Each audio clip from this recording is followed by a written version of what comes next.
هتصدقني لو قلتلك ان دلوقتي فيجيتا تقريبا هو اقوى شخصية في دراجون بول؟ اكيد هتقول ايه المسطول ده بيقول ايه. النهاردة انا جاي اثبت لك ده صوت وصورة، مش مجرد كلام من دماغي وخلاص. واستنى لاخر الفيديو واحكم على كلامي، ما تحكمش على الموضوع من دلوقتي، افهم وجهة نظري الاول. كلنا عارفين ان جوكو عنده التحول الاقوى، لكن التحول ده هو الاقوى دفاعيا واوقات هجوميا، مش دايما، وده حسب احداث الانمي والمانجا. لان مورو قدر يلمس جوكو وجرانولا كمان، بل جرانولا كمان فنشه اكتر من مره، وجيرين كمان قدر يلمسه. فكده جبنا الموضوع من المانجا ومن الانمي لحد هنا، واتكلمنا عن قدرات الغريزة الفائقة اللي هي تبع جوكو، وهي قدراتها دفاعية اقوى من اي شيء تاني، لان الجسم بيتفادى الضربات من تلقاء نفسه. لكن لو جينا لفيجيتا ملك الساينز، هنلاقي ان تحوله الجديد وهو تحول الغرور الفائق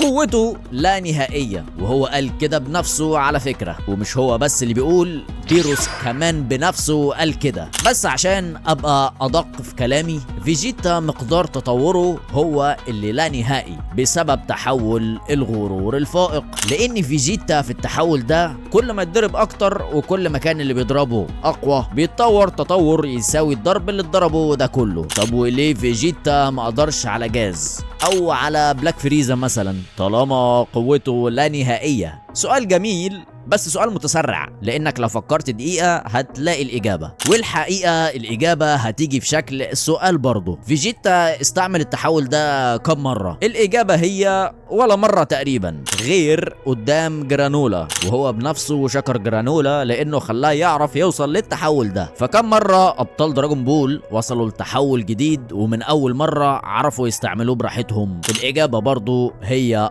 ولا مرة. مهما كان تحول الغرور قوي، اكيد استعماله لاول مرة جسم فيجيتا مش متأقلم عليه، ده غير ان اكيد جسم فيجيتا ليه حدود، لكن تحول الغرور ملهوش اي حدود. يعني حرفيا فيجيتا لو جاب ترانكس وخلاه يفضل يضرب فيه وهو في التحول ده، فمع كل ضربة فيجيتا قوته بتزيد، فما بالك وهو بيتدرب مع بيروس نفسه دلوقتي؟ تفتكر الموضوع هيبقى عامل ازاي؟ قوته هتزيد اكيد بطريقة خارقة. ده غير ان في اخر ارك جرانولا، الشخصية الاقوى تقريبا في الانمي دلوقتي، او عشان نبقى ادق في المانجا، وهي بلاك فريزا، ضرب فيجيتا وهو في هيئة الغرور الفائق، وده اكيد زود قوته في التحول ده ملايين الاضعاف، لان مفيش اي شخصية فريزا في تحول البلاك فريزا ضربها اكتر من ضربة وقدرت تقف قدامه مهما كان التحول ومهما كانت قوة الشخصية اللي قدام فريزا.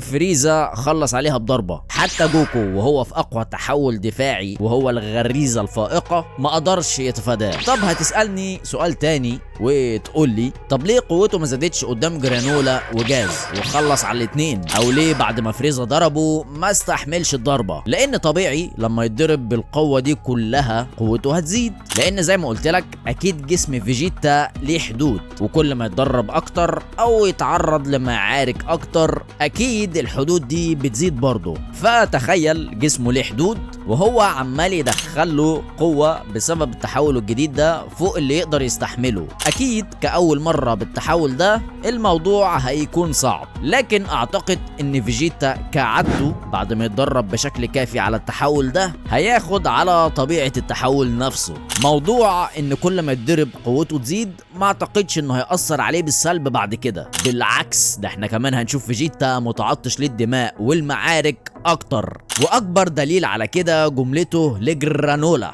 استعد لتجربة حبي الدموي، يعني بالبلدي كده هخرتقك. وبكده احتمال كبير قدام في الاحداث نشوف فيجيتا وهو الاقوى في الدراجون بول، خصوصا انه اكيد هيتدرب مع جوكو وهو بالغريزة، وويس اللي هو سبب اتقان جوكو للغريزة اصلا. وفوق كل ده لسه في بيروس اللي هو سبب تحول الغرور اصلا، ده غير ان اكيد برضه هيتدرب مع برولي، ولسه في جوهان بتحول الوحش، ودي مستويات من الطاقة اكيد غير طبيعية. فطبيعي لما لما يتضرب من الناس دي كلها بمستويات طاقتهم الغير طبيعي اكيد قوته هتبقى مش طبيعية. تفتكر بقى قدام شوية في الاحداث ممكن نشوف فيجيتا وهو الشخصية الاقوى على الاطلاق، ولا كالعادة هيعملوا شيء غير منطقي يخلي جوكو الاقوى وخلاص؟ قول لي بقى في كومنتات، وما تنساش اللايك وتشترك وتفعل الجرس. وبس يا صاحبي كده الفيديو يكون خلص. سلام.